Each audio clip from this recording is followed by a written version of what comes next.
Assalamualaikum warahmatullahi wabarakatuh. Halo semuanya, perkenalkan kami dari kelompok 1 yang beranggotakan saya, Muhammad Akmal Baharudin Yusuf, rekan saya Firda Desilia Amalila, kemudian Santi Nurlaili, dan Saufi Nuraini. Pada video hari ini kami akan mengenalkan mengenai media pembelajaran interaktif yang dapat meningkatkan motivasi pembelajaran bagi peserta didik. Namun, sebelum itu, mari kita simak bersama mengenai apa yang mendasari permasalahan dari topik utama kita pada hari ini. Latar belakang yang mendasari topik permasalahan kali ini adalah salah satu faktor yang menentukan berhasil tidaknya peserta didik dalam proses belajar mengajar adalah motivasi belajar. Dalam kegiatan belajar, motivasi merupakan keseluruhan daya penggerak di dalam diri peserta didik yang menimbulkan kegiatan belajar yang menjamin kelangsungan dari kegiatan belajar. Motivasi belajar merupakan dorongan dari proses belajar atau dengan kata lain, tujuan dari belajar adalah mendapatkan hasil yang baik. Banyak peserta didik yang mengalami masalah dalam belajar. Akibatnya, hasil belajar yang dicapai pun menjadi rendah. Nah, di sini saya akan menjelaskan tentang fenomena belajar di sekolah. Dalam pembelajaran biologi di SMA Negeri A Kota Bandung, motivasi belajar peserta didik masih tergolong rendah. Hal tersebut bisa dilihat dari keinginan peserta didik dalam belajar masih kurang. Kegiatan belajar yang kurang menarik karena peserta didik cenderung pasif dan jarang mengajukan pertanyaan. Perhatian dan kemandirian peserta didik masih rendah karena peserta didik hanya bergantung pada apa yang diberikan oleh guru. Selanjutnya, fenomena belajar di sekolah B.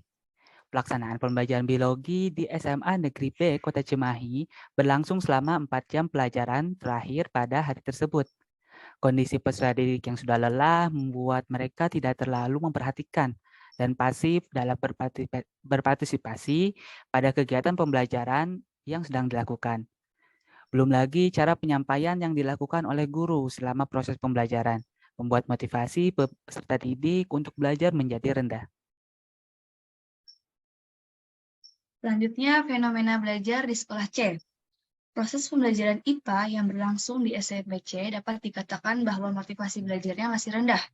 Terdapat beberapa hal yang menjadi sorotan, yaitu peserta didik yang kurang persiapan dalam proses pembelajaran, seperti masih ada yang makan di kelas, asyik sendiri dengan temannya, tidak membawa alat dan bahan praktikum, sehingga pasif dalam interaksi di kelas. Sehingga dibutuhkan pembelajaran yang lebih inovatif untuk meningkatkan motivasi belajar peserta didik agar peserta didik lebih tertarik dalam proses pembelajaran IPA. Untuk fenomena belajar di sekolah D, menurut hasil observasi, peserta didik menganggap bahwa pelajaran IPA adalah mata pelajaran yang sulit. Peserta didik diperbolehkan membawa gadget ke sekolah, namun sebagian besar kegiatan belajarnya hanya sebatas mencari informasi dan menuliskannya di buku tulis. Kegiatan pembelajaran seperti itu sudah berpusat pada peserta didik, namun belum memfasilitasi gaya belajar dan belum menerapkan pembelajaran berdiferensiasi, sehingga menurunkan motivasi belajar peserta didik.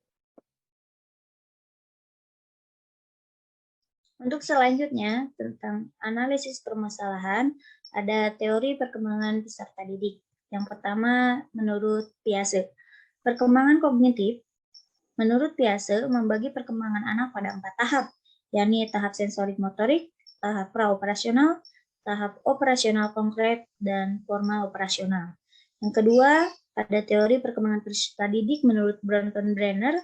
Perkembangan sosio-emosional menurut Bronfenbrenner adalah perkembangan anak sangat dipengaruhi oleh konteks sosial atau lingkungan, mulai dari interaksi interpersonal terbuka hingga pengaruh berbasis luas budaya.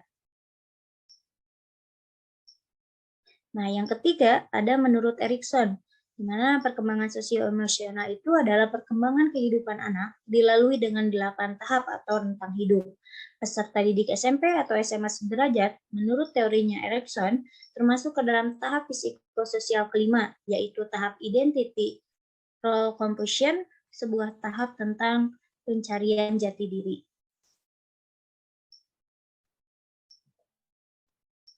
Analisis permasalahan pada motivasi belajar.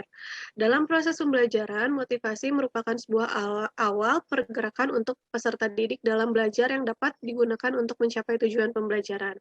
Motivasi merupakan salah satu faktor yang sangat penting untuk mendorong semangat belajar peserta didik. Sehingga peserta didik yang mempunyai motivasi belajar akan mengerti dengan apa yang menjadi tujuan dalam belajar. Di samping itu, keadaan peserta didik yang baik dalam belajar akan menyebabkan peserta didik tersebut semangat dalam belajar dan mampu menyelesaikan tugas dengan baik. Adapun situasi pendukung motivasi belajar lebih menekankan pada pengalaman motivasi individu ketika peserta didik terlibat dalam aktivitas pembelajaran.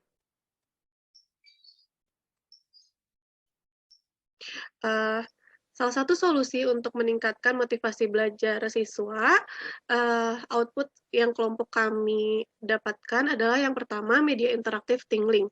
Tingling adalah alat digital yang dapat membuat gambar visual menjadi media interaktif.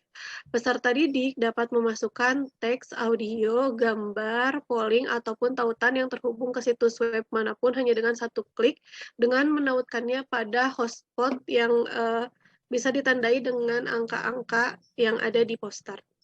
Memfasilitasi seluruh gaya belajar peserta didik.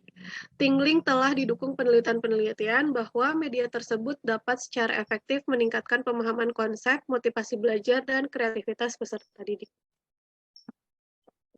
Output yang kedua yaitu meningkatkan motivasi belajar peserta didik dengan Google Sites. Google Sites merupakan suatu media berbasis website dengan internet dan dapat digunakan untuk mendukung proses pembelajaran. Google Sites ini sangat mudah diakses karena peserta didik hanya perlu menyiapkan gadget atau gawai pribadi mereka yang terhubung dengan internet. Melalui Google Sites, kita dapat menambahkan materi pembelajaran berupa teks, gambar, audio, maupun video pembelajaran di dalamnya. Hal tersebut dapat membuat situasi belajar menjadi semakin bersemangat dan akhirnya motivasi belajar siswa menjadi meningkat. Kesimpulan yang dapat disampaikan pada kelompok kami yaitu berdasarkan hasil proses pembelajaran IPA dan biologi yang terdapat di Seman A Bandung, Seman B Cimahi, SMPC, dan SMPND Bandung bahwa motivasi belajar peserta didik masih tergolong rendah. Hal tersebut dapat dilihat keinginan peserta didik dalam belajar yang masih kurang. Kegiatan belajar yang kurang menarik membuat peserta didik cenderung pasif dan jarang mengajukan pertanyaan karena peserta didik hanya bergantung pada apa yang diberikan oleh guru. Berdasarkan kondisi tersebut, maka kami dapat mengusulkan beberapa hal yang dapat dijadikan pertimbangan dalam meningkatkan motivasi belajar, yaitu melalui media pembelajaran berbasis digital, menggunakan Tingling dan Google Sites. Peningkatan motivasi belajar menggunakan media pembelajaran berbasis digital dipilih karena saat ini peserta didik sangat menggemari kegiatan yang menggunakan bantuan gadget atau gawai mereka untuk melakukan kegiatan sehari-harinya, tak terkecuali media belajar. Media pembelajaran menggunakan Tingling dan Google Sites diharapkan mampu meningkatkan motivasi belajar peserta didik. Tingling dan Google Sites mengintegrasikan teknologi, pedagogi, konten, dan pengetahuan yang dapat membuat peserta didik untuk memahami konten sains dengan baik. Tingling dan Google Sites ini sangat mudah diakses karena peserta didik hanya perlu menyiapkan gadget dan gawai pribadi mereka yang terhubung ke dalam internet. Berikut saran-saran yang dapat kami lakukan yaitu dalam penerapannya pada kegiatan pembelajaran. Yang pertama, media pembelajaran tersebut harus dikuasai oleh guru, sehingga mempermudah dalam melakukan proses pembelajaran pada peserta didik.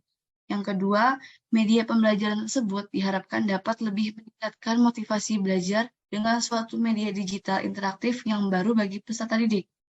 Yang terakhir, media pembelajaran tersebut diharapkan dapat meningkatkan daya kreativitas belajar dan proses berpikir bagi peserta didik. Saya kembalikan kepada moderator.